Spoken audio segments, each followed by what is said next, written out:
Capítulo 3. Autorresponsabilize-se. Você é único e responsável pela vida que tem levado. Você está onde se colocou. A vida que você tem levado é absolutamente mérito seu, seja pelas suas ações conscientes ou inconscientes, pela qualidade de seus pensamentos, seus comportamentos e suas palavras. Por mais doloroso que seja, foi você que levou a sua vida ao ponto em que está hoje. Sendo assim, só você pode mudar essa circunstância. Paulo Vieira. A afirmação acima pode parecer muito dura, pode parecer até uma acusação. Entretanto, peço que entenda essa afirmação não como uma acusação, e sim como uma realidade libertadora. A crença de que foi você que se colocou, ou pelo menos se permitiu estar onde está, é muito salutar. Afinal, se você que se colocou na situação de vida que está hoje, por pior que ela seja ou esteja, foi você o timoneiro da sua vida, foi responsável, foi o condutor do seu caminho até aqui. E como condutor, como timoneiro da sua vida, você obteve resultados e não necessariamente fracassos. Dentro dessa perspectiva, se você não está satisfeito com os resultados que tem obtido, basta reconhecer o que está errado, reconhecer que as escolhas de seus caminhos não têm sido satisfatórios e, entanto, redirecioná-los de forma autorresponsável, objetiva e consciente. Fique certo de que os acontecimentos de sua vida não são coincidências, não são fatalidades do destino, e que você não é vítima de ninguém e nem das circunstâncias. A autorresponsabilidade é a capacidade racional e emocional de trazer para si toda a responsabilidade por tudo o que acontece em sua vida, por mais inexplicável que seja. Por mais que pareça estar fora do seu controle e das suas mãos. Quantas vezes você viu alguém em situação negativa e debilitada de vida e perguntou a essa pessoa: como estão as coisas? Ela respondeu: estão como Deus quer. Se você estiver alerta, perceberá que sutilmente ela está tirando de si a responsabilidade dos seus resultados negativos e culpando e responsabilizando a Deus. Será que Deus anda trabalhando contra as pessoas? Certamente não. Como diz a Bíblia, porém de Deus não se zomba, o que tens semeado, isto será o que colherás. Em Gálatas, capítulo 6, versículo 7. Essas pessoas não percebem que seus comportamentos, pensamentos e sentimentos estão criando a vida delas e normalmente buscam explicações externas para explicar suas desventuras e seus azares. Por isso, responsabilize-se pelas suas atitudes, porque elas trarão consequências. Responsabilize-se pelas suas escolhas, pois elas determinarão os seus caminhos, e estes determinarão o seu destino. Responsabilize-se pelos seus pensamentos e sentimentos, pois bons sentimentos e bons pensamentos estruturam nossas crenças e realizações. Autorresponsabilidade é a crença de que você é o único responsável pela vida que tem levado. Sendo assim, é o único que pode mudá-la. Paulo Vieira. Exercício número 1. Reescreva com suas próprias palavras e trazendo-as para a primeira pessoa as duas definições de autorresponsabilidade que aparecem em destaque neste capítulo. Exemplo: eu sou autorresponsável, logo sou o único. Preencha. Nova definição 1. Nova definição 2. Pensando dessa maneira, sendo e se comportando como o autor da sua história, você poderá se colocar em qualquer outro lugar. Poderá escrever e reescrever seus caminhos e suas escolhas.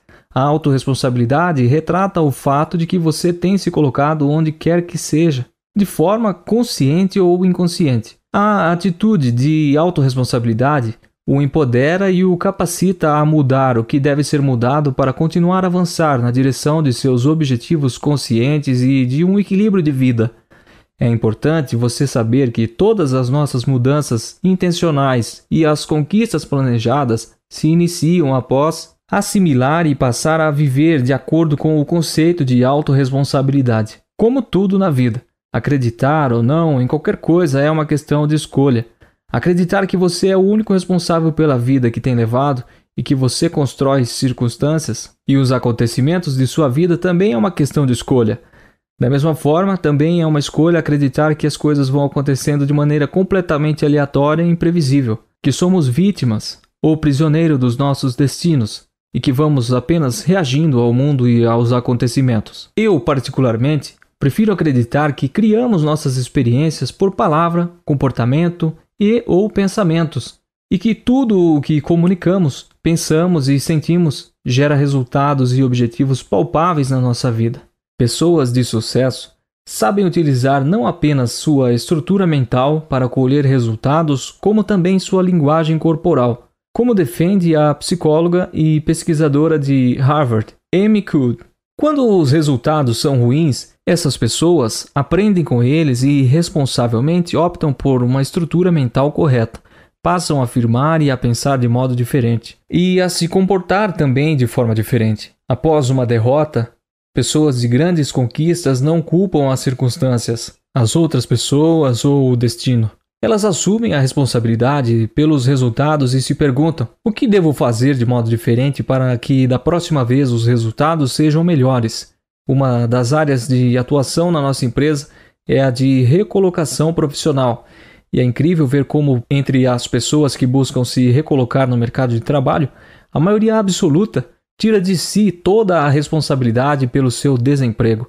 As desculpas travestidas de explicações são sempre as mesmas. Houve um corte na empresa e eu tive o azar de fazer parte dele. Você sabe como é, eu tinha apenas 6 meses de empresa. O meu superior se sentiu ameaçado pelo meu desempenho e me perseguiu. A crise está grande e houve redução do quadro, você sabe. Eles me prometeram uma coisa e quando cheguei lá era tudo diferente. Aí fiquei desmotivado. Na verdade fui demitido, mas já queria mesmo pedir demissão. Poucos são os que reconhecem seus erros, demonstrando maturidade e possibilidade de aprendizado. Essas pessoas se comportam assim. Não trabalhei bem, não dei o meu melhor e fui demitido. Afirmo que não vou mais cometer essa falha. E por isso quero muito essa oportunidade para... Não tive humildade suficiente para receber ordens do meu superior e o relacionamento entre nós foi se deteriorando, até que fui desligado. O aprendizado, porém, foi grande e estou pronto para recomeçar de maneira correta. Houve um corte por causa da crise e, por não estar batendo minhas metas, fui demitido. A partir de agora estou disposto a fazer tudo de modo diferente, alcançar minhas metas e ser motivo de orgulho para as pessoas que me amam. Quando entrei nessa empresa, eu estava buscando um emprego com 1 hora de entrar e sair e em que não precisasse de muito empenho. Quando cheguei lá, porém, era uma loucura, um trabalho intenso para onde eu olhava existiam metas e resultados. Eu não quis entrar nesse barco, minhas prioridades eram outras e meu ritmo também não era aquele. Então fui demitido e estou buscando agora algo mais parecido com os meus objetivos. O fato é que, enquanto algumas pessoas não reconhecem que foram demitidas por suas falhas, em algum momento elas estarão repetindo os mesmos acontecimentos na vida delas. E com o tempo elas estarão se perguntando se fizeram algo contra elas, se é um karma ou se é Deus que não as ama. A incapacidade de viver de forma autorresponsável nos faz reviver as mesmas circunstâncias de dor ao longo da vida. Paulo Vieira. Se você não acredita que tem livre-arbítrio para criar e escrever sua história, presente e futuro de vida, se você não acredita que está criando o seu mundo a cada pensamento e a cada decisão que toma, se você ainda acha que seus sucessos e fracassos independem de você, isso tudo demonstra que você está à deriva no mar das circunstâncias e vive perigosamente à mercê dos outros e do mundo. Para você que acredita que a vida é uma sucessão de acasos, resta uma pergunta: quem está direcionando a sua vida? Quem é responsável pelos frutos que você tem colhido? Certamente alguém está no controle. E se é Deus que está no controle de sua vida, lembre-se de que desde o Éden ele deu livre-arbítrio ao ser humano. Você é do tipo de pessoa com quem as circunstâncias e os fatos vão simplesmente acontecendo e você vai vivendo, não como protagonista e sim como coadjuvante? Uma marionete que depois, sem pedir licença, é convidada a rir ou a chorar? Os compositores Bernardo Vilhena e Lobão criaram uma música que dizia mais ou menos assim: vida louca, vida breve, já que eu não posso te levar, quero que você me leve. A pergunta é: levar para onde? Para uma vida bandida, como diz o compositor mais à frente? Ou para a felicidade? Ser autorresponsável é ter a certeza absoluta, a crença de que você é o único responsável pela vida que tem levado. Consequentemente, você é o único que pode mudá-la e direcioná-la. Paulo Vieira.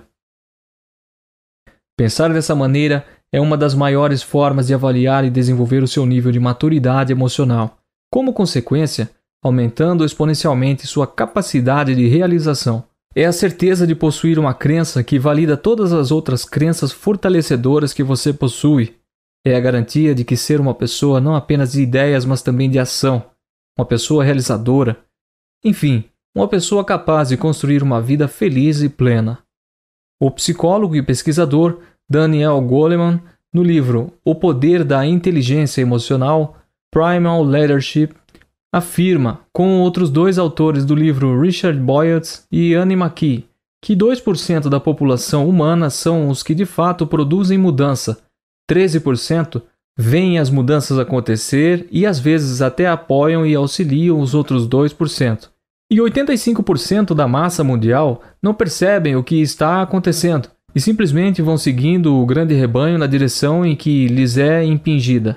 Esses percentuais não se referem à classe social, cultural ou econômica, pois existem pessoas muito ricas, assim como pessoas muito pobres, fazendo parte dos 85%. Também encontramos pessoas que vêm da base da pirâmide social fazendo parte desses 2%. E é formidável vê-las mudando o mundo com suas ideias, seu trabalho e sua visão. Minha pergunta é: onde você tem colocado a sua vida? Assinale abaixo onde você se encontra. Eu faço parte dos 2%. 13%. 85%. Em qual desses grupos você faz parte?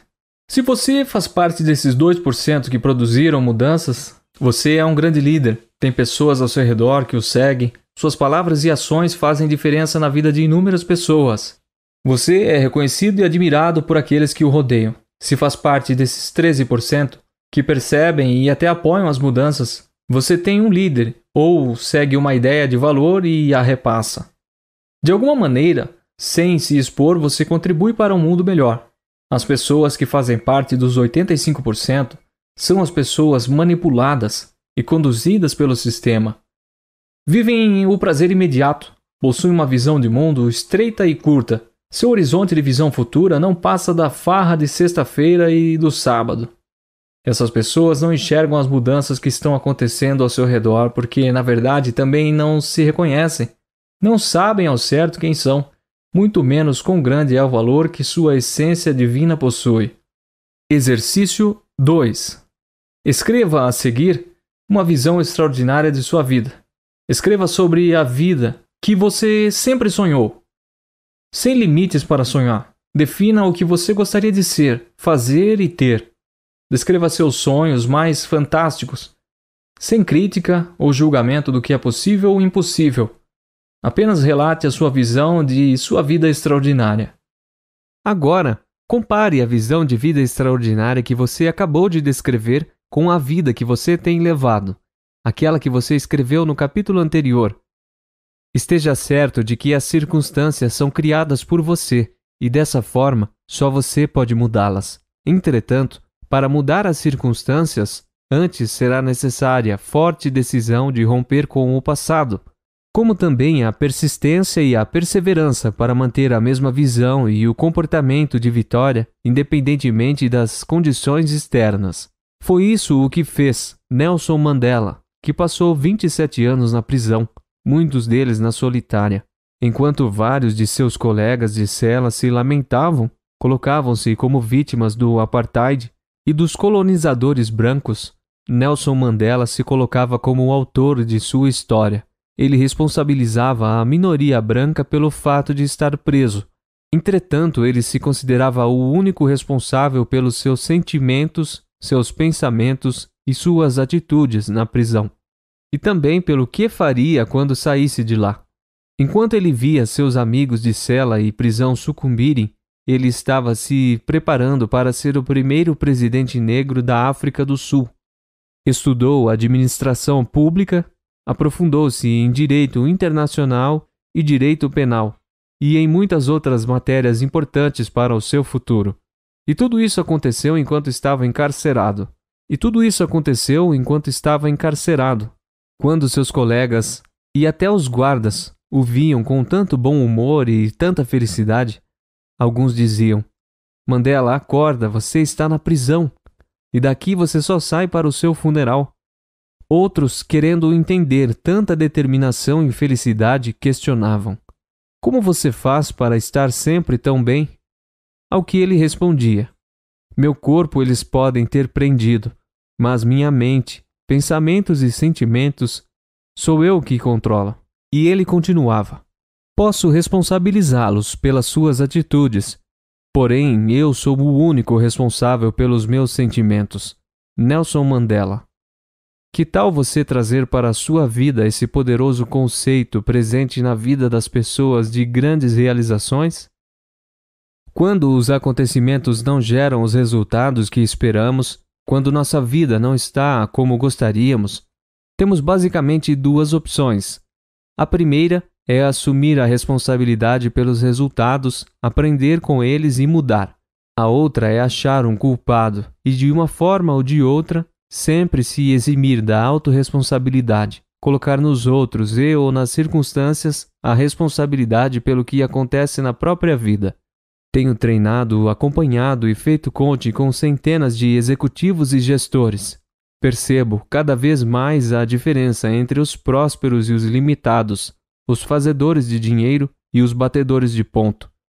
Os limitados normalmente pensam muito, refletem, sobretudo no que pode não dar certo, e dessa maneira se tornam peritos em justificar suas falhas e explicar por que as coisas não deram certo como eles haviam calculado. Em geral, são pessoas de grandes ideias, porém de pouca realização. Esse tipo de profissional costuma ajudar seus colegas, dar ideias e mostrar onde eles estão errando e o que precisam fazer para ter êxito. E por incrível que pareça, eles costumam estar certos. Suas ideias são boas e suas análises são coerentes. No entanto, são apenas ideias. E o mais crítico, suas ideias geralmente só servem para os outros. Para eles, resta a justificativa e a explicação do porquê suas ações e seus planos, e até seu imobilismo, não produzirem resultados valorosos. Uma grande ideia oriunda de profunda reflexão sem uma ação para colocá-la em prática é o mesmo que frustração. Paulo Vieira. Por outro lado, as pessoas que realizam geram boas ideias. Talvez não sejam as melhores ideias, talvez nem sejam suas, mas são capazes de pô-las em prática, de fazer acontecer. E se não obtiverem os resultados esperados, não reclamam, muito menos se justificam. Pessoas de sucesso simplesmente assumem que estão onde se puseram e, com humildade e sabedoria, buscam aprender com os seus erros, para que da próxima vez possam obter resultados melhores. Lembre-se de que as pessoas de sucesso não costumam desistir dos seus sonhos. Elas aprendem com seus erros e perseveram, persistem focadas em seus objetivos, mas da próxima vez fazendo diferente, comportando-se de modo diferente, agindo, pensando e sentindo de maneira diferente. Estudos da cientista Jill Bolte Taylor, autora do livro A Cientista que Curou Seu Próprio Cérebro, mostram que o hemisfério esquerdo é o lado do cérebro responsável pela lógica, pela memória, pela sistematização e reflexão. É aí que reside toda a nossa capacidade de elaborar ideias e também é aí que residem nossas habilidades de planejar, criar e compreender. É onde está o tão falado quociente de inteligência, QI. O hemisfério esquerdo é o lado matemático, classificador, exato, linear, analítico, estrategista, prático e realista, além de ser responsável pela linguagem. Já o lado direito do cérebro é o responsável pelas emoções, pelos sentimentos, pelos pensamentos involuntários, pela inconsciência, pela intuição e pelas crenças. É o lado responsável pela nossa capacidade de realização. É onde reside o atualmente famoso quociente emocional ou inteligência emocional, QE. Assunto tão abordado hoje em dia pelo famoso psicólogo PhD de Harvard, Daniel Goleman, e muitos outros cientistas e pesquisadores pelo mundo. O hemisfério direito é o lado criativo, que desenvolve a arte e a poesia. É o lado que sente paixão, saudade, tristeza, além de ser responsável pela imaginação. Próspero e vitorioso é o ser humano que consegue integrar essas duas áreas do cérebro, ter grandes ideias e conseguir agir para colocá-las em prática. Entretanto, se eu tivesse de escolher entre ter grandes ideias e reflexões ou ser realizador, eu elegeria o hemisfério direito e a capacidade de realização, mesmo que fosse um realizador de ideias medíocres. É muito melhor realizar ideias medíocres do que ter grandes e espetaculares ideias e não pô-las em prática. Tenho visto pessoas prosperar muito colocando ideias velhas e batidas em prática, ou mesmo colocando em prática ideias abandonadas pelos seus criadores. Certa vez, ministrei uma palestra sobre excelência pedagógica através do SIS para 200 professores de uma organização educacional de nível superior, quando uma professora de administração aparentemente muito capacitada do ponto de vista intelectual discordou com firmeza de ser responsável por tudo o que vinha vivendo e fundamentalmente discordou do conceito da autorresponsabilidade. Ela protestou e disse: a vida do ser humano é determinada pelo seu conhecimento e a reflexão que se faz sobre esse conhecimento. Em seguida, ela começou a falar de Karl Marx e de outros vários teóricos do socialismo e do capitalismo, sobre Einstein, Newton, Rousseau e outros pensadores, e falou efusivamente que somos o que sabemos e a reflexão que fazemos sobre esses conhecimentos. De certa forma, ela estava certa, ou melhor, 50% certa. Realmente, a reflexão é muito importante, como já disse. Porém, sem a capacidade de executar e realizar meus planos e minhas ideias, só me restará a frustração.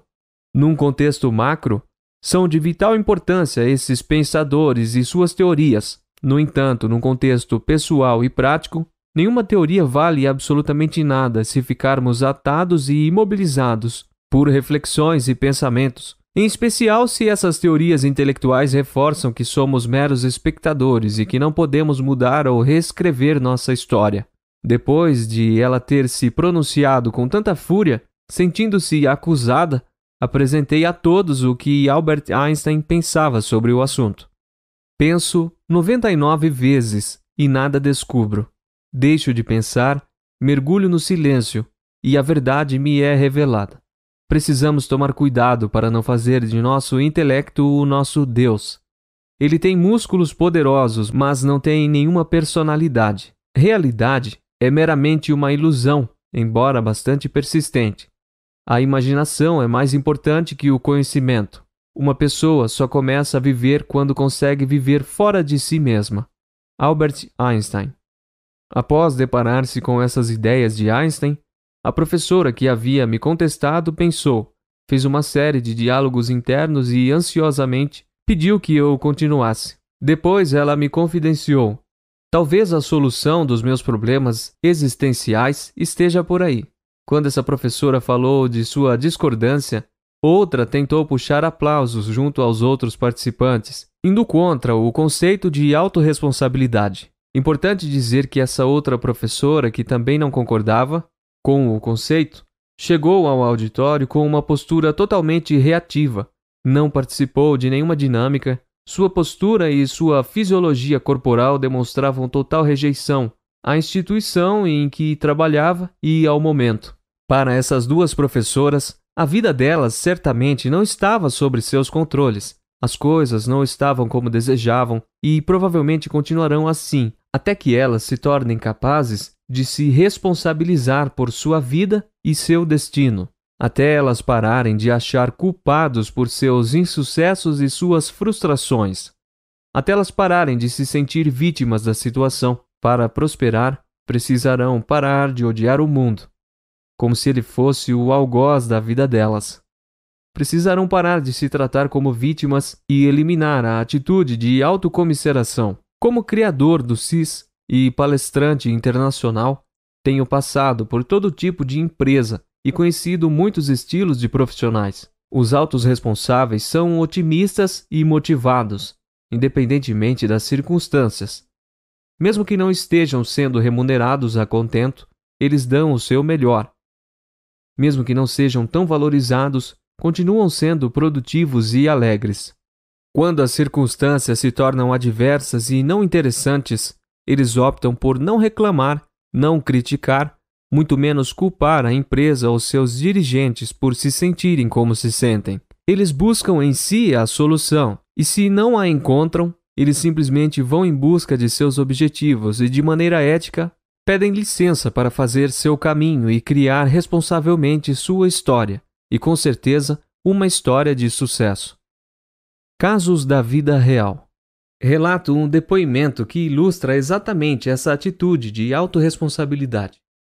Carlos é hoje gerente de loja de um dos maiores varejistas de calçados do Brasil. A história que ele relatou foi a seguinte: eu era gerente de uma das lojas de moda masculina de um grupo local. E tudo ia muito bem. Até o dia em que o supervisor das lojas pediu demissão e foi substituído por outra pessoa da empresa. Logo ao entrar, o supervisor novato anunciou que os gerentes que eram amigos do antigo supervisor seriam todos substituídos. E assim foi. Aos poucos, ele foi trocando os amigos do ex-supervisor. Até que chegou a minha vez. Após muita perseguição, Carlos foi demitido. As pessoas ao redor ficavam espantadas com sua atitude. Não havia nele raiva, muito menos sentimento de revanche.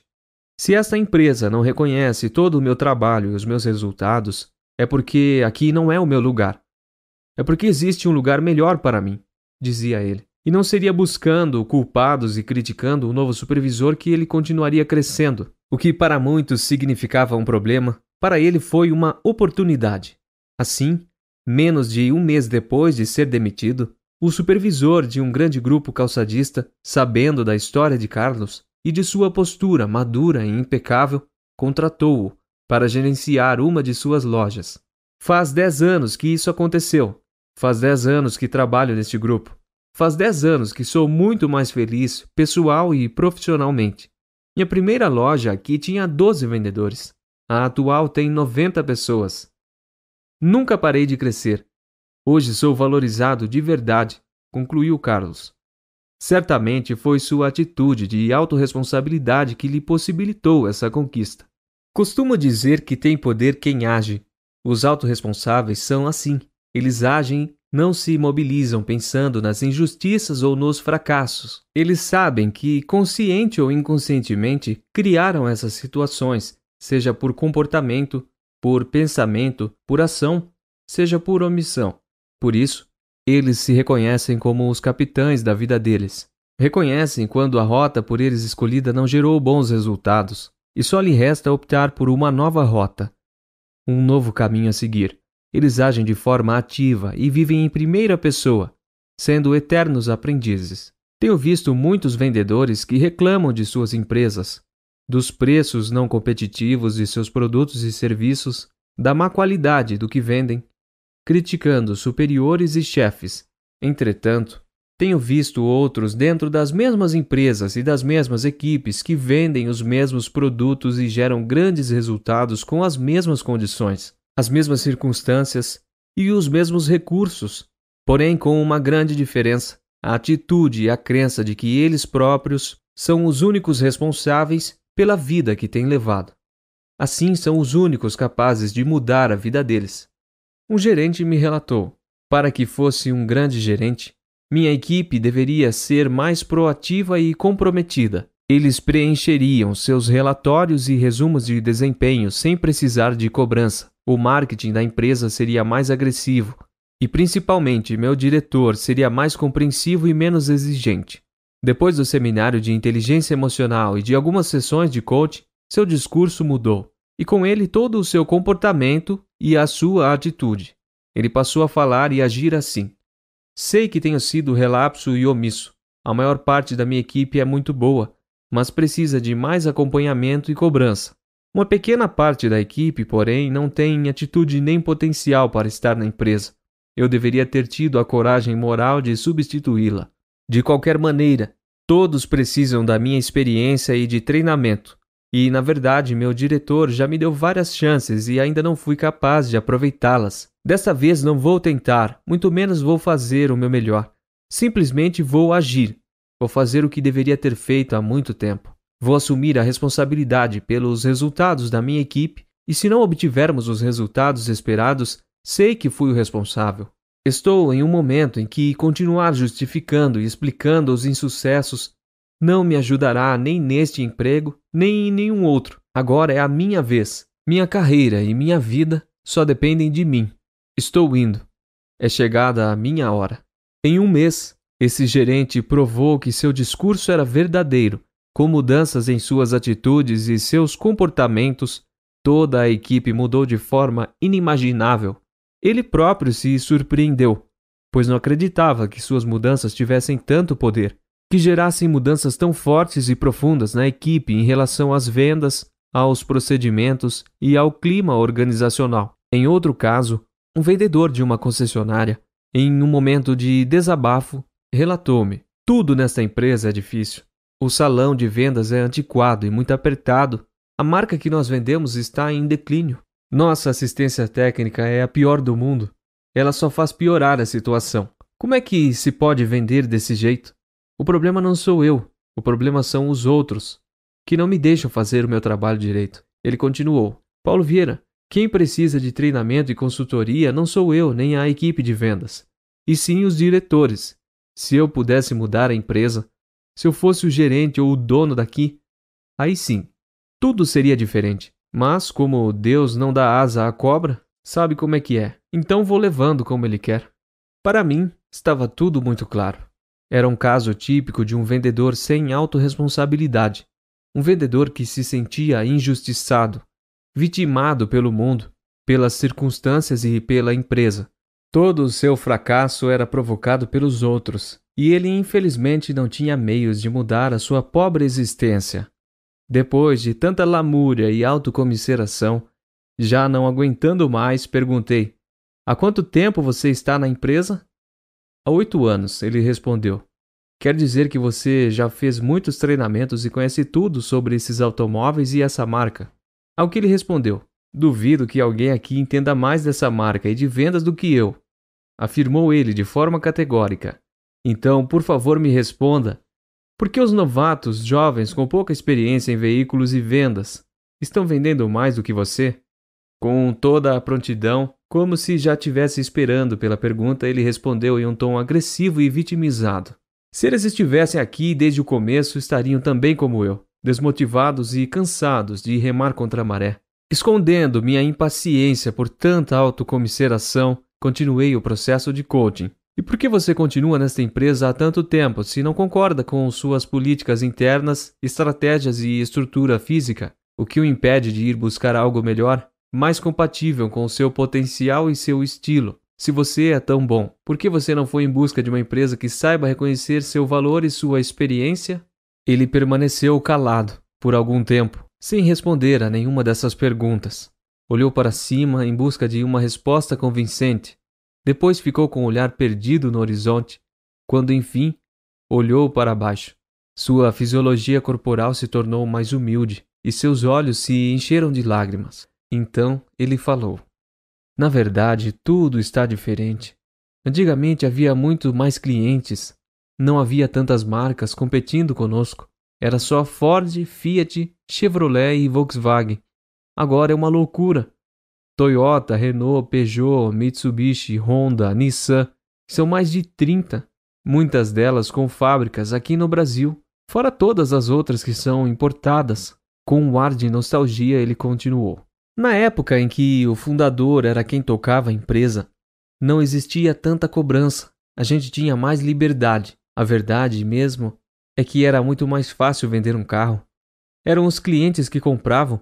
Ao vendedor bastava estar atento e tirar o pedido. A cada dia que passa está mais difícil. Os clientes são cada vez mais exigentes. É necessário um esforço muito maior. E para piorar, vem vocês da consultoria com essa história de pré-vendas, pós-vendas, prospecção, resumo de desempenho, quadro de metas. Estão até cobrando o adicional de vendas. São muitas mudanças, e eu não sei se sou capaz. Nessa hora ele parou, refletiu um pouco mais e continuou. Acho que estou meio acomodado. Talvez até viciado no passado. Não sou mais nenhuma criança. Não sei se sou capaz de me adequar a tantas mudanças. Visivelmente emocionado, pela primeira vez ele se permitiu refletir sinceramente sobre sua vida profissional e seu futuro. Permitiu-se pensar sobre seus defeitos e suas falhas, sobre o que vinha fazendo e o que deveria fazer. Diante de suas colocações, falei.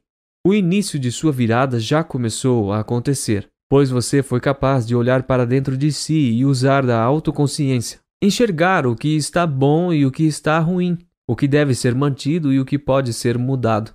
Parabéns! Sua vida começou a mudar neste instante, e para dar mais ênfase à sua possibilidade de mudança, apresentei a ele 2 pressupostos utilizados no CIS. Pressuposto 1. Todos temos os recursos de que necessitamos para prosperar e ser felizes. Pressuposto 2. Se alguém pode, você também pode. Seu semblante começou a melhorar, sua cabeça se ergueu, seus ombros se projetaram para trás e um sorriso surgiu. Então ele perguntou: você acha mesmo que posso vir a ser um dos melhores vendedores da empresa? Certamente. Se pessoas sem experiências podem, imagine você com toda a sua bagagem e vivência. Mas para que seu sucesso ocorra, depende apenas de uma coisa: que você continue e persista nessa postura de autorresponsabilidade, reconhecendo que o que você está vivendo é o resultado de como você tem pensado, falado, se comportado, trabalhado e encarado a vida. Mude a si mesmo, e todo o mundo mudará ao seu redor. Continuei. Mude a você mesmo e experimentará uma nova vida. E isso é uma decisão que só cabe a você. É importante, porém, você saber que os frutos das suas mudanças virão no momento apropriado. É fundamental você persistir na autorresponsabilidade e não desistir no meio do caminho.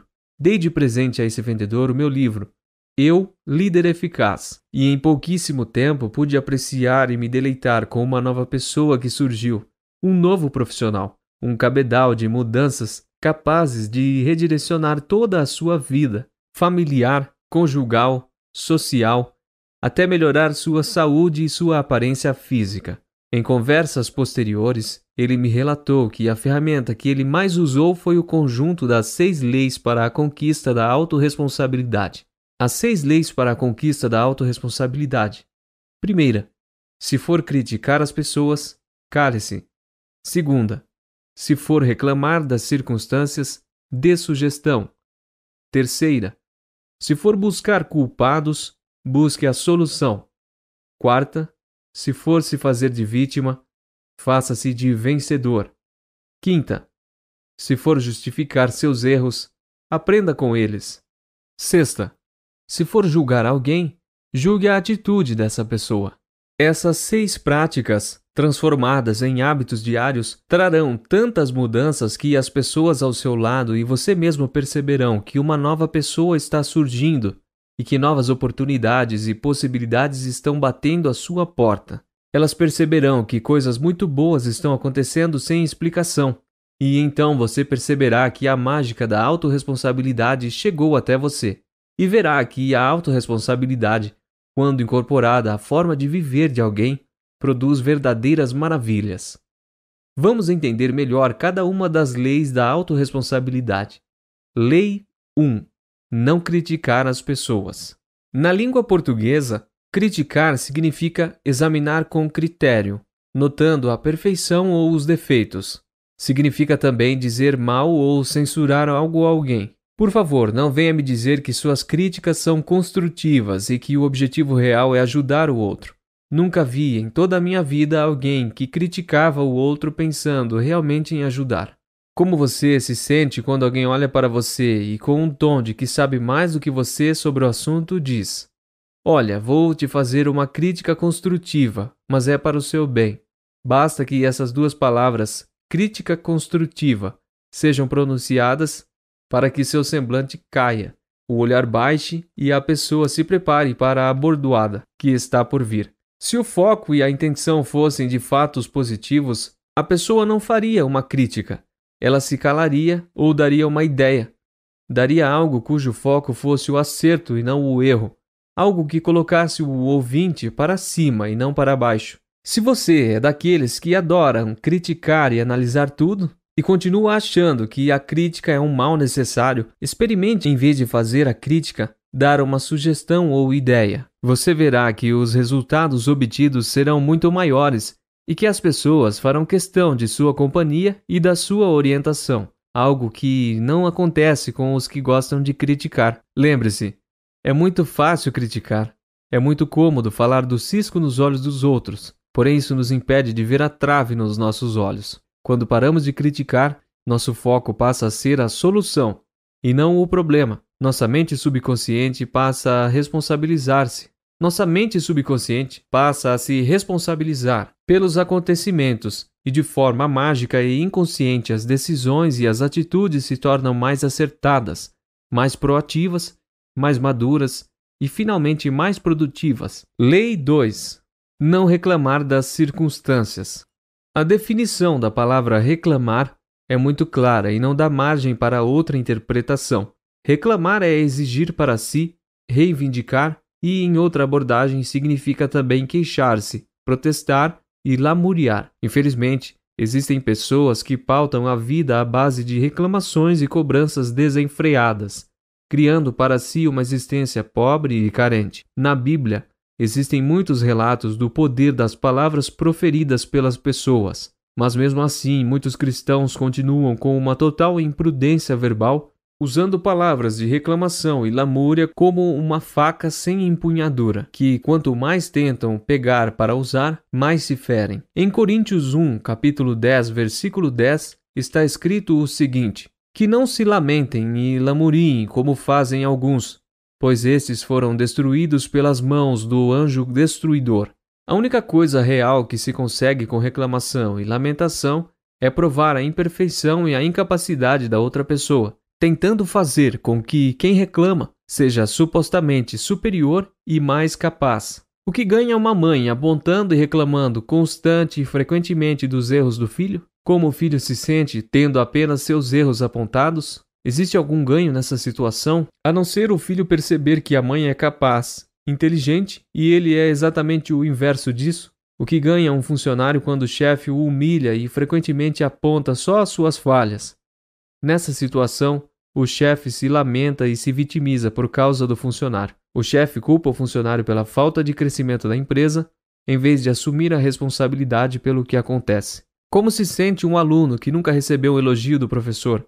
Apenas reclamação do docente que está cansado de explicar e apenas diz que o aluno não atende às suas expectativas. Outra dentre centenas de passagens bíblicas que falam sobre perigo de proferir palavras contaminadoras está em Efésios, capítulo 4, versículo 29. Diz assim: não saia de vossa boca nenhuma palavra torpe, suja ou contaminadora, e sim unicamente a que for boa para a edificação, conforme a necessidade, e assim transmitirá graça aos que ouvem. Veja bem, essa passagem nos diz para falar apenas palavras que edifiquem, conforme a necessidade de quem ouve, e não para satisfazer o ego de quem fala. Certamente, a característica mais forte e perigosa da reclamação é a fuga da autorresponsabilidade. É se eximir dos acontecimentos. É olhar para o que acontece consigo e ao seu redor como se não tivesse nenhum poder ou influência. É tirar o foco das coisas erradas e indesejadas de si e colocar nos outros ou nas circunstâncias. É se fartar na reclamação, eximindo-se da ação. É sentar e observar o circo pegar fogo, em vez de concentrar seus esforços em apagar o incêndio, independentemente de quem o tenha causado. Não existem muitas opções. Ou reclamamos e colocamos nossa força e nosso poder no problema, ou agimos com nossa atenção e nosso interesse na solução. Qual lhe parece melhor? O caminho que gera resultados positivos ou o caminho inócuo? Pessoas vitoriosas não perdem tempo reclamando e destacando o problema. Seu precioso tempo é demandado na solução, no foco, nas possibilidades, e não nas impossibilidades e nas consequências delas. Quando nos detemos mais nos problemas e nos erros, são essas sementes que vão florescer. O mesmo acontece quando damos a atenção às soluções e às possibilidades. E muitas vezes as possibilidades florescem tanto que os problemas se tornam irrelevantes. Isso não quer dizer que pessoas equilibradas e autorresponsáveis não confrontem os outros com a verdade. Não impede que olhem nos olhos de seu filho e, sem reclamar, digam o que esperam dele e que determinado caminho não será de felicidade. Se o filho persistir nos erros, se o filho não estuda, o pai não precisa ser omisso. Nessa situação, é preciso deixar claro as consequências do problema. E não só estimular e motivar, como cobrar um comportamento adequado. Não reclamar não significa se calar diante do erro ou do mau desempenho de um funcionário. Fingir que não viu é fundamental para o sucesso das 6 leis que você possa confrontar as pessoas com a verdade. Dizer-lhes suas expectativas e o que de fato elas realizaram, falando muito mais de fatos e dados do que de sentimentos e percepções. Muitas pessoas usam a reclamação como uma forma de chamar a atenção, nem que seja se fazendo de vítima e praticando a autocomiseração. Um chefe que reclama de sua equipe cria um cenário para tirar a responsabilidade dele, colocando-se como refém da sua equipe, quando na verdade ele é o responsável por recrutar, treinar e gerenciar as pessoas. Da mesma forma, o pai que reclama do comportamento do filho é o mesmo que inicia um processo em que a responsabilidade vai para a criança ou o jovem, esquecendo-se de que foi ele, o pai, que não educou o filho. A criança é fruto ou resultado do que recebeu dos pais e do ambiente proporcionados por eles. Já as pessoas plenas, realizadas e realizadoras optam por olhar e se deter propriamente nos pontos fortes, pois sabem que palavras são sementes adubadas. Como tudo na vida, a qualidade das palavras proferidas por você é uma opção. Serão palavras de crítica e cobrança ou serão elogios e validação? Exerça o livre-arbítrio e fale bem, fale com prudência. Olhe com positividade e clareza as circunstâncias e colha os frutos da intencionalidade das suas ações. Lei 3. Não buscar culpados. Assim como criticar, buscar culpados é uma maneira simples e rápida de se desresponsabilizar pelo mundo em que vive, pelos acontecimentos, por fatos e resultados obtidos em sua vida. É muito fácil olharmos para os erros dos outros, porém é bem mais difícil percebermos os nossos. Neurologicamente, é um grande perigo, pois o hemisfério direito, que é o lado realizador do nosso cérebro, ao receber a mensagem de que o resultado insatisfatório obtido foi por culpa dos outros, cria o seguinte diálogo interno: por que mudar e fazer diferente se o resultado obtido foi por culpa do outro? Dessa maneira, a pessoa continua a repetir os mesmos erros, sem, no entanto, aprender com eles. Afinal, se são os outros os responsáveis por tudo isso estar assim, por que eu deveria mudar? Os outros que mudem. Quer ver alguns exemplos típicos desse raciocínio? Por que mudar se os políticos é que são corruptos? Por que mudar se o problema é meu professor, que é ruim? Por que mudar se o problema é minha esposa, que é crítica e reclama de tudo?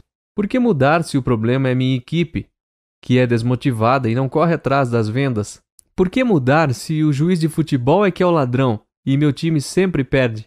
Enquanto você não abolir essas justificativas e desculpas intelectuais da sua vida, nada vai mudar.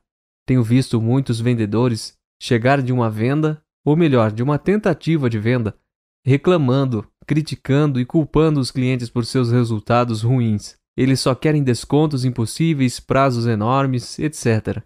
Afinal, se são os clientes os culpados, por que esse vendedor deveria mudar?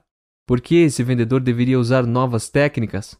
Por que se capacitar mais, fazer novos treinamentos, se o problema e a culpa pelos seus fracassos são dos outros? Não busque culpados. Busque soluções e aliados, parceiros de uma aprendizagem eterna. Conheci o empresário que desde o primeiro momento demonstrou sua disfunção no comando da liderança de sua empresa. Lá, todos os gerentes repetiam o comportamento agressivo e acusador apresentado por ele. A atitude era de sempre buscar culpados. A equipe comandada estava o tempo todo tensa, nervosa e acabava reproduzindo o comportamento dos seus líderes. Afinal, todos sabiam que, se errassem, seriam acusados, criticados, mas principalmente seriam vistos como culpados. Na empresa, fazia-se o mínimo necessário, pois as pessoas não queriam correr o risco de errar. Quando os erros eram cometidos, dava-se um jeito de ocultá-los pelo maior tempo possível para que, quando as falhas fossem descobertas, ninguém fosse responsabilizado e punido. Quando um produto e serviço não era bem feito, por exemplo, o produto e a ordem de serviço simplesmente desapareciam. A equipe não se empenhava em fazer um bom trabalho ou aprender o máximo da sua função. Dedicava esforços apenas para se defender das culpas que vinham como pedras arremessadas sobre ela. Lei 4. Não se fazer de vítima. Muitas pessoas possuem um terrível hábito de se fazer de vítima, seja criticando e reclamando, seja se colocando em uma situação de inferioridade e sofrimento. Por que tantas pessoas se fazem de vítima e praticam a autocomiseração? Existem várias explicações e diversos motivos. Um deles é o seguinte: as pessoas, quando crianças, precisam se sentir amadas e importantes. Contudo, por incapacidade afetiva ou por falta de tempo dos pais, essas crianças não obtiveram esse alimento emocional. Então, um dia a criança adoece. Quando os pais percebem que era uma doença um pouco mais grave, voltam-se totalmente para ela, com carinho, atenção e cuidado. Justamente o amor que a criança tanto almejava. Passam-se dias, ela fica sã. E mais uma vez as coisas voltam a ser como eram antes. Os pais já não têm mais aquele cuidado com ela, aquela atenção, aquele carinho, e ela já não percebe mais o amor que desejava deles. E como é normal na primeira infância, mais uma doença surgiu, e novamente todas as atenções se voltaram para a criança. Carinho, atenção, cuidado, gostos e vontades. Mais uma vez ela sentiu a plenitude de ser amada e importante. A repetição desse ciclo deixou um aprendizado inconsciente nessa criança. Quando sofro, fico doente, debilitada, eu passo a ser amada, amparada e querida. Quando estou boa e sã, ninguém liga para mim. Crescemos e nos tornamos adultos racionais. Porém, aquela criança continua lá dentro de nós, ansiando por atenção e carinho. Queremos se sentir importante e ser amada. E para conquistar tudo isso, o caminho já foi aprendido na infância. Basta sofrer ou mostrar que está sofrendo que supostamente as pessoas prestarão mais atenção, cuidarão e darão mais carinho. Isso costuma até ser verdade, mas por um curto espaço de tempo. E como um vício, novamente esse adulto carente e infantilizado sairá em busca de se sabotar e de levar a sua existência ao declínio, prejudicando-se somente para colher a atenção que deseja. Para isso, mostrará a quem lhe der ouvidos que está sofrendo, que está em crise, que sua vida é muito difícil. Relatará com uma incrível riqueza de detalhes como as coisas estão difíceis em casa, as contas atrasadas, carestia e sofrimento, abandono, casamento fracassado, assim por diante. O afeto e a atenção obtidos dessa maneira são fugazes. Logo as outras pessoas retomam seus afazeres e sua vida, esperando que a outra pessoa faça a mesma coisa. Contudo, ela está tão envolvida em sua vitimização que apenas fica à deriva, aguardando a próxima oportunidade de se apresentar como grande sofredora das circunstâncias. Quantas oportunidades são perdidas com esse comportamento? Quantos relacionamentos são prejudicados e mal vivenciados por causa dessa negatividade? Se você, de fato, quer chamar a atenção, ser querido, amado e admirado, viva como um vencedor, haja como um vencedor, fale como um vencedor, que da sua boca só saiam palavras de vida e construção, palavras que edifiquem. Ninguém consegue a atenção e o carinho de outras pessoas por um longo período falando de sofrimentos e suas angústias, a não ser que essa pessoa também seja acometida do mesmo mal, a vitimização. Aí serão duas pessoas debilitadas emocionalmente servindo de muleta uma à outra. Um ciclo vicioso, maléfico e autodestrutivo. Lei 5. Não justificar seus erros. O erro é uma etapa fundamental no processo de aprendizagem, parte integrante do desenvolvimento humano. Se não houver reconhecimento do erro, não haverá aprendizado. E não havendo aprendizado, não existe mudança. Quando leio a Bíblia no livro de Gênesis, entendo onde todos os problemas da raça humana começaram. Deus, vendo o Adão solitário no jardim do Éden, providenciou uma companheira. E da costela de Adão veio Eva, e lá os dois viviam muito bem e felizes com toda a autonomia e a liberdade. No entanto, Deus havia alertado que, bem no centro do jardim do Éden, existia uma árvore que produzia o fruto do conhecimento do bem e do mal, e que eles dois poderiam comer de todas as frutas menos daquela, pois se fizessem isso, teriam esse conhecimento e não mais poderiam viver dentro do jardim. Passado um tempo, Uma astuta serpente abordou Eva e a convidou a experimentar do fruto do conhecimento do bem e do mal. Ela inicialmente recusou, mas logo depois caiu na tentação e comeu do fruto. Eva levou o fruto da árvore proibida para Adão, e ele, desobedecendo a Deus, comeu também o fruto. Tendo visto tudo, Deus questionou Adão e Eva, que estavam escondidos, cobertos por folhas. Deus perguntou a Adão se ele havia comido o fruto da árvore proibida. E ele confessou que havia comido, mas que a culpada era a mulher que o próprio Deus havia posto no paraíso. Então Deus foi ter com Eva, que, tal qual Adão, justificou seu erro dizendo que a responsável pela sua desobediência era a serpente que Deus havia posto no paraíso. Resumindo, Adão e Eva não só justificaram seus erros, como jogaram a culpa das próprias falhas em Deus. E o desenrolar dessa história, o não se responsabilizar pelos próprios erros e resultados, estamos vendo até hoje. Muitas pessoas, já debilitadas emocionalmente e acostumadas a serem criticadas e até humilhadas ao errar, foram programadas de modo inconsciente a negar e fugir dos seus erros. Foram programadas de modo inconsciente a negar e fugir de seus erros, evitando tanto quanto possível reconhecê-los, evitando olhar para si e, como consequência, evitando sentir-se mais uma vez diminuídas e invalidadas. É compreensível que essas pessoas se sintam assim, contudo, elas são as mesmas as prejudicadas, quando não transformaram o erro em aprendizado, o que só é possível quando reconhecemos que o erro existe e somos nós os responsáveis por ele. Sem esse processo, não há como evoluirmos, não há como conquistarmos mais. Para nos livrar desse terrível hábito de fugir da responsabilidade dos nossos erros, é muito importante compreendermos o seguinte pressuposto da comunicação. Não existem erros, apenas resultados. Pessoas de sucesso trazem esse pressuposto arraigado na vida delas, em suas atitudes. Pessoas realizadas e autorresponsáveis acreditam de verdade que tudo de ruim que pode acontecer a elas não são erros, muito menos fracassos, são efeitos, são apenas resultados.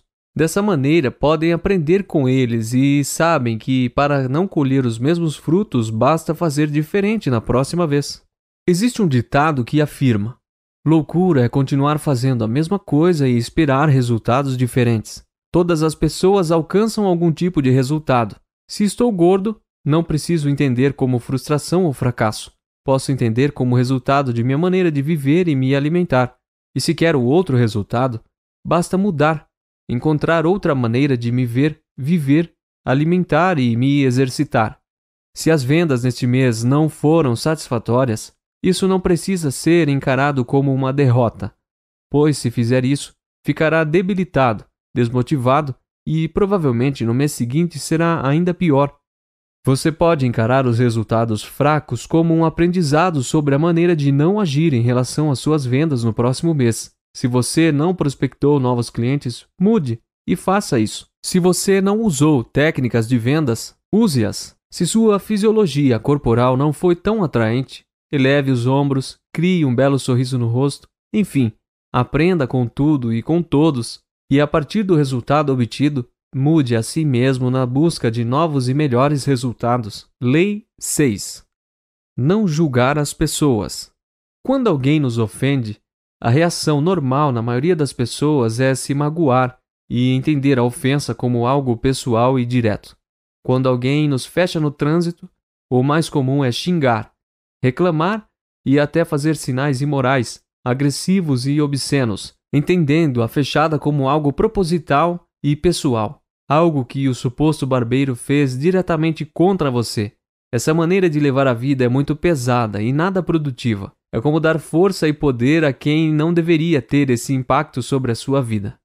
É deixar um desconhecido mandar em seus sentimentos e suas emoções. A pessoa autorresponsável não julga os outros, e sim o comportamento deles. Seu diálogo interno é mais ou menos assim: que barbeiragem aquela pessoa fez? Podia até causar um acidente. Já a pessoa com um nível baixo de autorresponsabilidade diria, ou melhor, gritaria assim: ei, seu irresponsável, tá querendo me matar? Seu cretino, seu imbecil. Comprou a carteira onde? E dali sairia completamente irritada e zangada, tendo suas próximas horas influenciadas, de modo negativo, por aquela pessoa que fez uma barbeiragem no trânsito. Se agredir verbalmente funcionasse, não teríamos mais barbeiros no trânsito. Observe como apenas mudar o foco já altera a maneira como você processa a situação. Assim, em vez de julgar e condenar as pessoas ao seu redor, tente compreender as atitudes delas. Mesmo que não sejam as melhores, a diferença no resultado é impressionante. Dessa maneira, você pode compreender que as pessoas que cometem barbeiragem podem ser maravilhosas, que pessoas que nos magoam podem se tornar nossos melhores aliados, que pessoas que não são tão verdadeiras conosco podem virar nossos protetores. E se cada um de nós, em vez de procurar erros e falhas nos outros, procurasse identificar em que pode ser melhor, certamente o mundo também seria melhor, com menos ofensa e com mais verdade. Quando julgamos as pessoas, nunca nos posicionamos a favor, não olhamos na mesma direção. Criamos barreiras e pontes, afastamento e não aproximação. Quanto mais julgamentos e avaliações, mais o julgador acredita estar certo da falha do outro e mais distante ele está de ser o próprio juiz.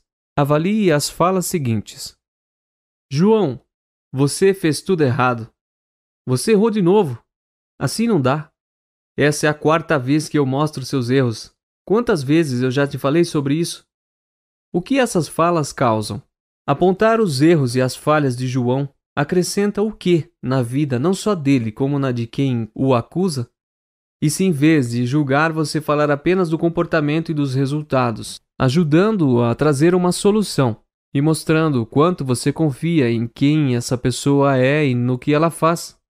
Veja maneiras mais produtivas de confrontar o erro de João. Oi, João, aqueles 2 concertos que você fez não ficaram tão bons. Diga-me o que você pode fazer para que a regulagem fique precisa. Desta vez já ficou melhor, João. Parabéns. Na próxima vamos usar o calibrador eletrônico para dar mais precisão ainda, ok? Parabéns, João. Desta vez o serviço ficou muito bom. Nosso desafio agora é cumprir os prazos. Topa encarar esse desafio comigo? É como diz na Bíblia, em Mateus, capítulo 7, versículo 2. Com a mesma moeda que julgas, serás julgado. Ou ainda outra passagem que diz que só Deus pode julgar os vivos e os mortos. A nós só compete julgar os comportamentos e as ações, e de preferência começando por julgar as nossas. Como usar as 6 leis da autorresponsabilidade. Contudo, em nossa vida, o que falamos e como falamos são hábitos, algumas vezes produtivos e engrandecedores, outras vezes destrutivos e limitantes. Aplicando a autorresponsabilidade em nossa vida, podemos optar pelo que nos faz bem. Com um pouco de esforço racional e disciplina, você pode começar a mudar esses hábitos. Para isso, aconselho que imprima as 6 leis em um papel e deixe-as nos lugares que você mais frequenta, onde for mais fácil visualizar. Por exemplo, cole no espelho do banheiro, pendure no retrovisor do carro, anexe à tela do computador, fixe na parede do escritório e em qualquer outro lugar que o auxilie a se manter atento às leis. Tenho visto não apenas 1 ou 2 pessoas, e sim centenas de pessoas mudarem incrivelmente a vida delas em apenas uma semana, praticando unicamente as 6 leis da autorresponsabilidade.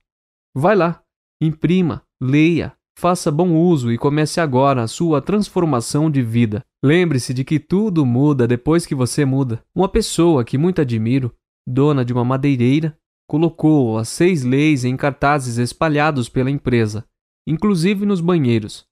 O cartaz começa com o título Urgente. Abaixo dele iam as 6 leis da autorresponsabilidade.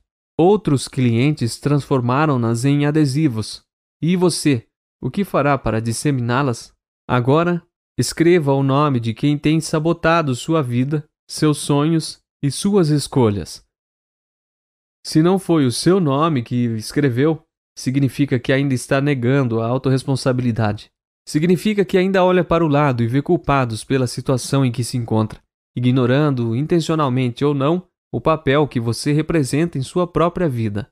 É hora de parar de fingir que você não tem nada a ver com tudo isso, que os seus problemas são causados por outros, que está tudo fora das suas mãos.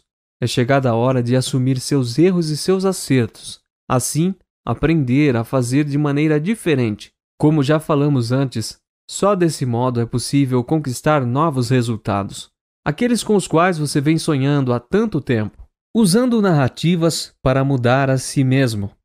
Trabalhar com alegria. Autor desconhecido, com adaptação de Paulo Vieira. Havia uma fazenda onde os trabalhadores viviam tristes e isolados um dos outros. Eles estendiam suas roupas surradas no varal e alimentavam seus magros cães com o pouco do que sobrava das refeições.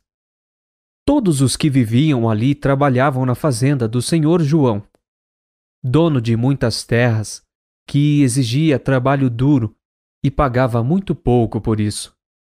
Um dia, chegou ali um novo empregado, cujo apelido era Zé Alegria, um jovem agricultor em busca de trabalho. Foi admitido e recebeu, como todos, uma velha casa para morar enquanto trabalhasse ali. O jovem, vendo aquela casa suja e abandonada, resolveu dar-lhe vida nova. Cuidou da limpeza e, em suas horas vagas, lixou e pintou as paredes com cores alegres e brilhantes. Além de plantar flores no jardim e nos vasos, aquela casa limpa e arrumada destacava-se das demais e chamava a atenção de todos os que por ali passavam. Ele sempre trabalhava alegre e feliz na fazenda, por isso tinha o apelido de Zé Alegria. Os outros trabalhadores lhe perguntavam: como você consegue trabalhar feliz e sempre cantando com o pouco dinheiro que ganhamos?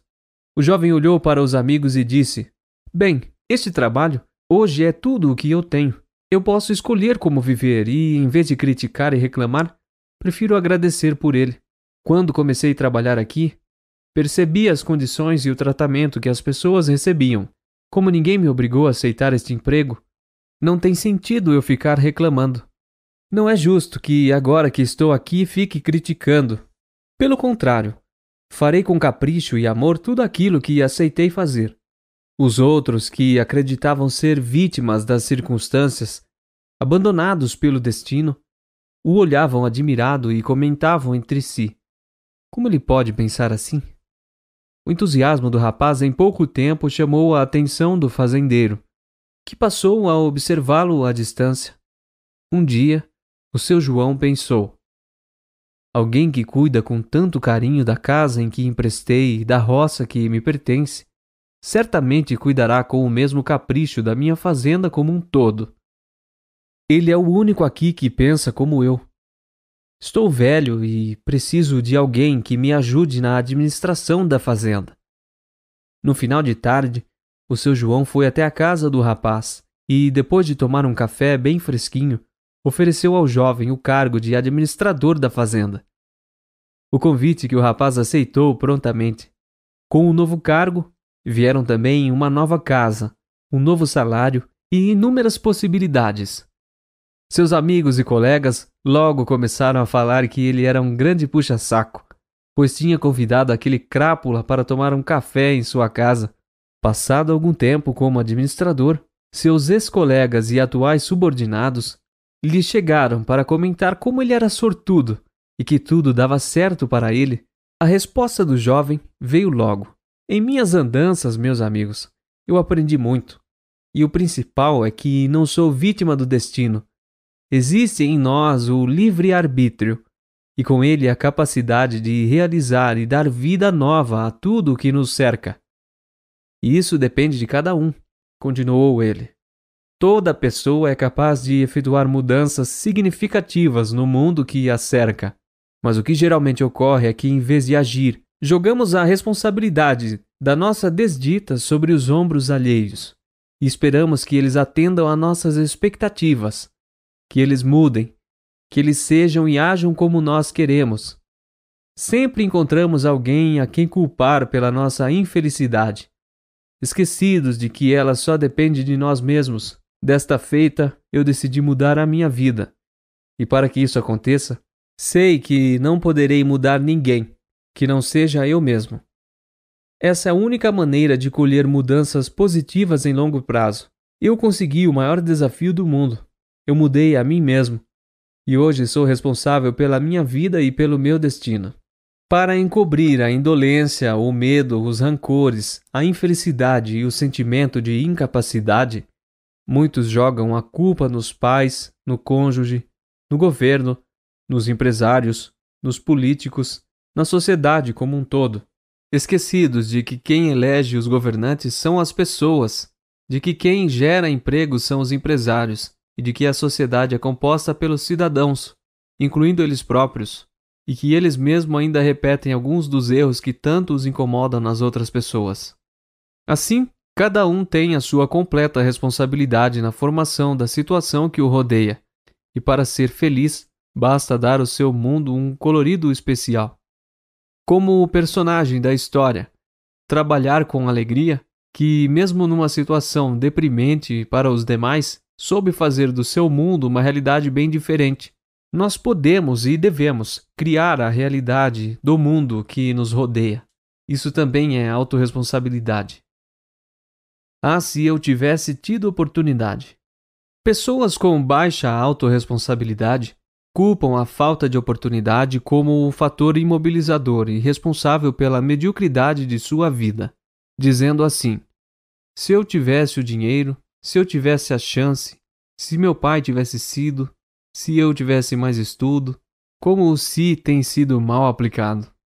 Se eu tivesse isso, se eu ganhasse aquilo, se fosse promovido, se os clientes fossem mais fáceis, se meu preço fosse mais competitivo, se eu tivesse mais tempo, se o dia tivesse 30 horas. O fato é que tudo seria diferente na vida dessa pessoa, se não justificasse tanto, se não reclamasse tanto, se não esperasse tanto dos outros. Durante um seminário para professores universitários, uma professora de educação física, visivelmente triste e desesperançosa, afirmou categoricamente que seus fracassos e seus insucessos só ocorreram pela falta de oportunidades. Infelizmente, a sorte não me sorriu, ela disse, toda cheia de pena de si mesma. E o pior nisso tudo é que não era apenas uma justificativa pelos seus insucessos. Ela acreditava profundamente que oportunidade acontece ao acaso. Uns têm, outros não. No caso dela, porém, as oportunidades apareciam apenas para os outros. Entretanto, ela nunca se perguntou por que as oportunidades surgiam para os outros e não para ela. Ela nunca parou para pensar o que especificamente os outros faziam de maneira diferente dela para ter essas oportunidades. Infelizmente, ela não foi capaz de perceber que os outros, aqueles que tinham oportunidades, agiam, pensavam e sentiam de forma radicalmente diferente da dela. E que era justamente essa combinação de comportamentos, pensamentos e sentimentos que geravam essas oportunidades. As pessoas de sucesso não esperam as oportunidades aparecerem, muito menos reclamam quando não aparecem, porque elas sabem que estão no controle do barco da vida delas, sabem que tudo o que acontece é criado por elas próprias, consciente ou inconscientemente. Elas estão certas de que nada acontece por acaso, que a nossa atitude diante da vida é que vai trazer seus resultados e que tudo, absolutamente tudo, é o resultado dos nossos comportamentos, nossos pensamentos e nossos sentimentos. O que estamos colhendo hoje é o resultado do que plantamos no passado. E pode acreditar, estamos plantando neste exato momento o que colheremos no futuro. Se estou ereto e alegre, certamente estou plantando sementes positivas. Se mantenho pensamentos, sentimentos e palavras positivas, colherei alegrias e conquistas. Todas as ações geram alguma consequência. Se falo, colherei algo. Se me calo, também colherei. Se me faço presente, terei resultados. E se me faço ausente, também. Gerenciando de forma consistente todos os seus comportamentos, pensamentos, sentimentos e as suas atitudes, os resultados positivos simplesmente acontecerão e as oportunidades aparecerão. Quando isso ocorrer, Muitas pessoas dirão que você é uma pessoa de sorte, e você então saberá que temos meios de influenciar toda a nossa existência, inclusive a sorte e o azar. Veremos no capítulo 5, que fala sobre linguagem avançada, que quando gerenciamos nosso estado presente, comportamentos, pensamentos, palavras e sentimentos, nós nos tornamos capazes de direcionar com grande margem de acerto nossa vida ao alvo desejado. Isso é o poder pessoal ao seu alcance. Tenho visto que a maioria das pessoas que se julga desafortunada e sem oportunidades está, na verdade, cega pelas suas crenças limitantes. Essas pessoas simplesmente não percebem toda uma gama de possibilidades que esbarram nelas, muitas vezes de forma explícita e escancarada.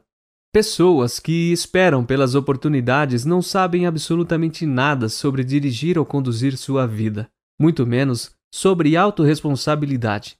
Para elas, viver é na verdade sobreviver, e elas vão levando a vida como dá, como Deus quer, sempre culpando ou esperando que os outros as ajudem ou no mínimo não as atrapalhem.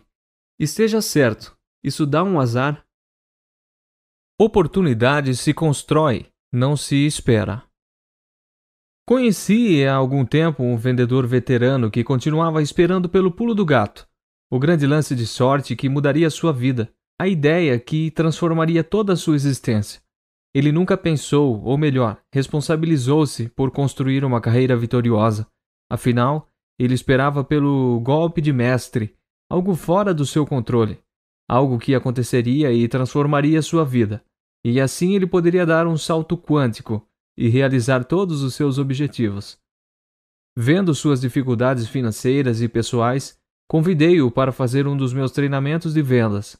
Ele me olhou com um incrível ar de autossuficiência e disse: Paulinho, esses negócios de treinamento não ajudam em nada.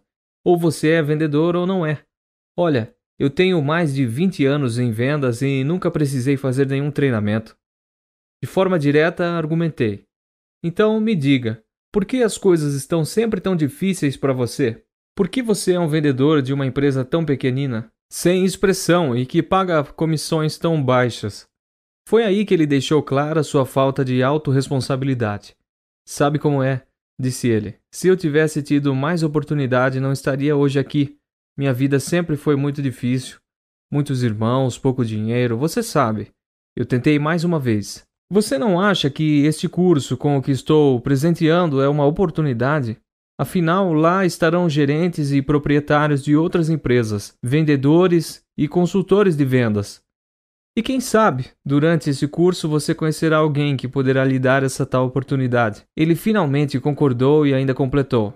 E, além de conhecer pessoas da área, poderei aprender alguma coisa que ainda não saiba. Fiquei muito feliz pela sua atitude. Dei-lhe as datas e o horário do treinamento. Ele agradeceu com aquele costumeiro ar de autossuficiência. Despediu-se e combinou de nos vermos no treinamento. Quando chegou o dia do treinamento, apenas a cadeira número 17 ficou vaga. Olhei na chamada e era justamente a dele, aquele vendedor que não tinha oportunidades na vida. E como eu havia previsto, a sala estava repleta de proprietários, gerentes e vendedores de grandes empresas. Um mundo de possibilidades e oportunidades e aprendizado que lhe batiam à face. Mas ele não era capaz de percebê-las, e muito menos de aproveitá-las. Afinal, de acordo com aquele vendedor, seu sucesso não dependia nem dele nem de suas atitudes, e sim de o destino mandar o tão esperado pulo do gato. Tempos depois, voltei a encontrar esse vendedor e, como não poderia deixar de ser, ele veio me falar das dificuldades que estava enfrentando, de como as vendas estavam fracas e de como os clientes eram difíceis e intransigentes. Entretanto, ele tinha tido uma ideia que mudaria sua vida, uma ideia revolucionária, e se dessem a oportunidade de colocá-la em prática, ele seria um novo homem. Obviamente, eles não deram a oportunidade para esse vendedor colocar sua ideia em prática, e por consequência, nada mudou para melhor em sua vida.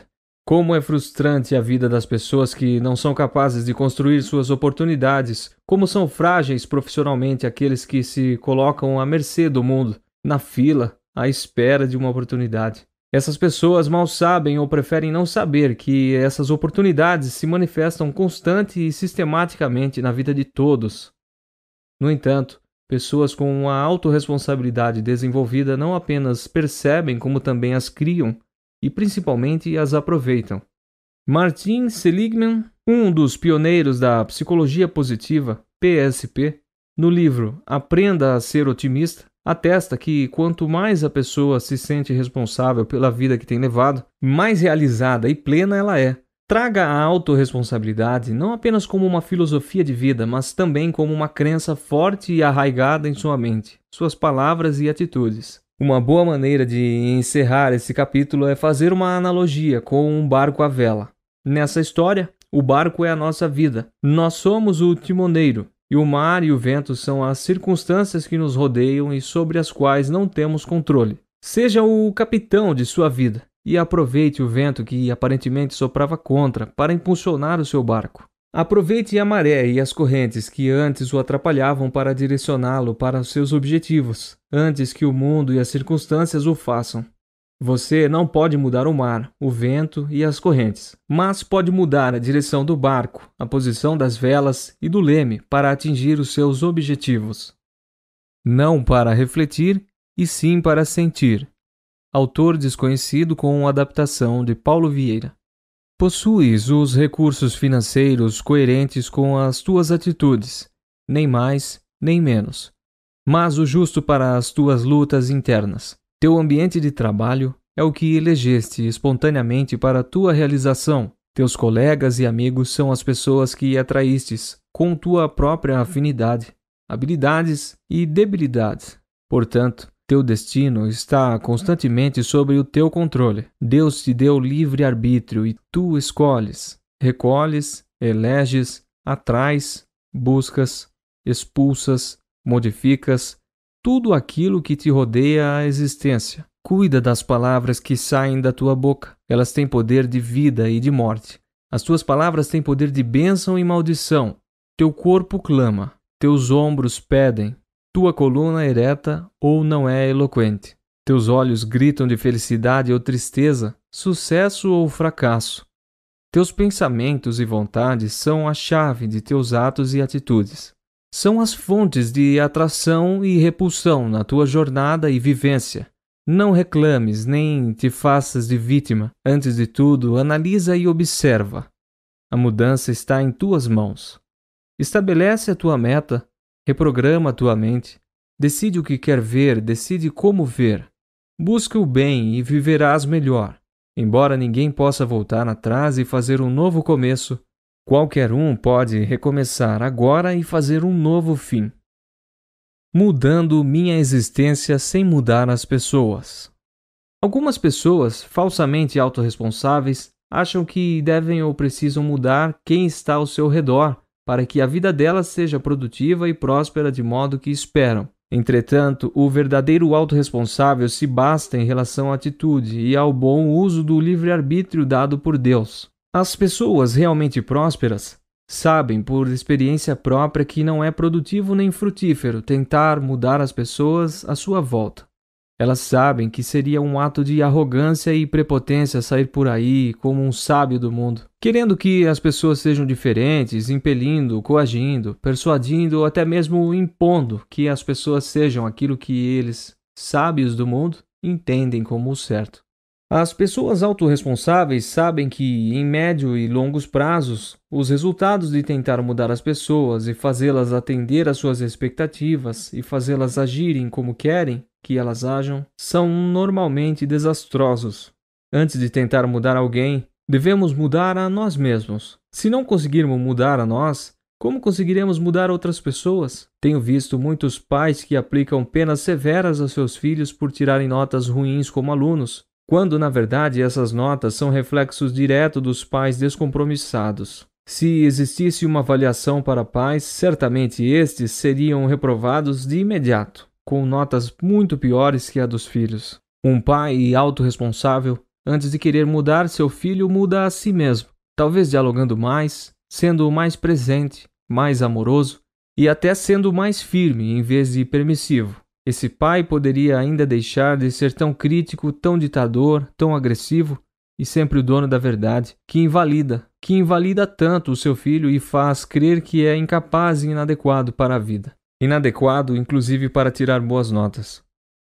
Você, gerente de vendas, executivo ou empresário, já pensou em não tentar mudar sua equipe? Já pensou em mudar primeiramente a si mesmo? Em vez de cobrar que sua equipe se capacite, você poderia e deveria se capacitar primeiro. Em vez de querer que eles sejam os melhores vendedores, você antes deveria ser o melhor gerente ou líder. Antes de querer que eles fossem objetivos e focados em resultados, você deveria implantar ferramentas gerenciais de vendas que dessem foco e direcionamento, não para eles, e sim para você, que é o responsável maior pelos resultados. Quantos gostariam de mudar a cabeça e o caráter dos políticos que, além de corruptos, muitas vezes são administradores incompetentes? Entretanto, por incompetência emocional, não olham para si e por isso não percebem que esses políticos não são em nada diferentes da maior parte da população, nem de si mesmos. Em casa, as finanças pessoais são totalmente desorganizadas e mal administradas, até desonestas. Costumam se beneficiar e se apropriar do que não lhes pertence, seja aceitando um troco dado a mais, seja achando uma carteira com dinheiro, ficando com o que é de valor e se sentindo bom samaritano porque devolveu os documentos. Em um caso que presenciei, uma vendedora viu quando uma cliente deixou cair a sua caneta Montblanc, toda em ouro, e esperou que a cliente fosse embora para se apropriar da bela e cara caneta. Depois, contou tudo para os colegas também corruptos, como se fosse uma grande vantagem ter ficado com o que não lhe pertencia, dizendo: a granfina deu bobeira e o que é achado não é roubado. No meu entendimento, esse tipo de pessoa é tão ladrão como qualquer político corrupto. A diferença é o seu poder de alcance.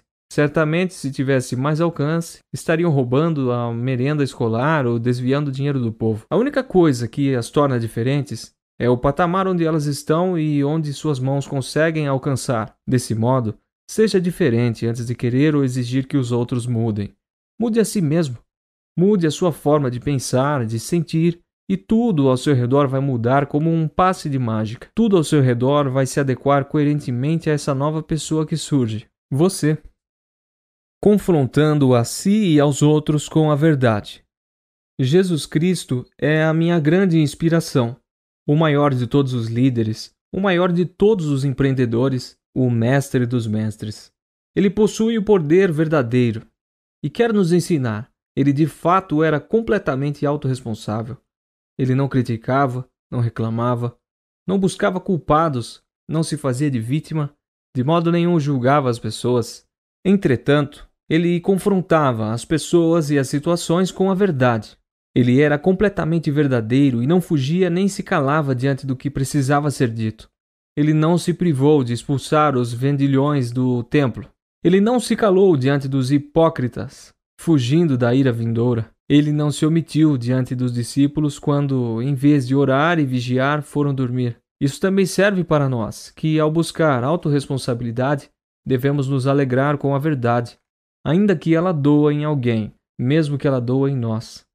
A pessoa autorresponsável sabe a importância da verdade ao elogiar um bom comportamento ou resultado, como também ao confrontar alguém pelo seu comportamento e sua atitude inadequados. Entretanto, devemos estar atentos, afinal não somos nem de perto como Jesus Cristo em sabedoria e santidade. Por isso, muito cuidado e discernimento ao confrontar alguém. Antes de confrontar quem quer que seja, você deve ser um perito em confrontar a si mesmo com a verdade. Para que você possa avançar em direção aos seus objetivos, peço nas linhas a seguir que escreva um termo de compromisso, no qual você se compromete a ser autorresponsável e a usar no seu dia a dia as 6 leis da autorresponsabilidade. Depois de escrever, você deve decorar sua declaração e verbalizá-la em voz alta por 30 dias seguidos ao acordar. Escreva: termo de compromisso. Eu, preencha com seu nome, declaro, para todos os devidos fins ligados ao meu sucesso e à minha felicidade, que me comprometo a ser autorresponsável em todas as áreas da minha vida. Para isso, usarei fielmente as 6 leis da autorresponsabilidade, que são: número 1, número 2, número 3, número 4, número 5, Número 6. Dessa maneira, colherei os seguintes resultados e mudanças na minha vida: data e assinatura. Parabéns, você venceu mais uma etapa em direção às mudanças e às suas conquistas. Praticando essa declaração durante 30 dias, certamente você terá aprofundado o conceito de autorresponsabilidade e o transformado em crença.